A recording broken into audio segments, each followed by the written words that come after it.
Major developments today from the White House.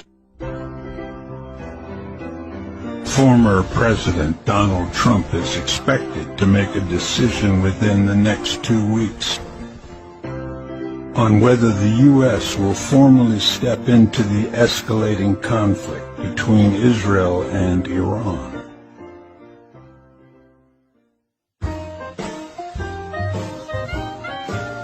While current President Biden has remained quiet, Trump, who's still actively influencing global policy, has been in closed-door meetings with military advisors.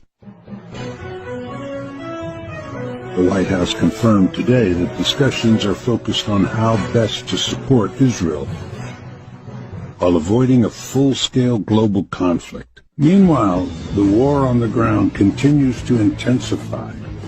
Dozens of Israeli civilians were injured in the latest barrage of missile attacks from Iran. Sources say Trump is weighing several options, from sending air defense systems to launching a targeted strike on Iran's nuclear sites. But critics warn a single misstep could trigger World War III. So what happens next?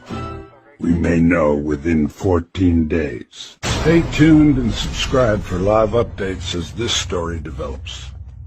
Hit the bell icon to stay informed.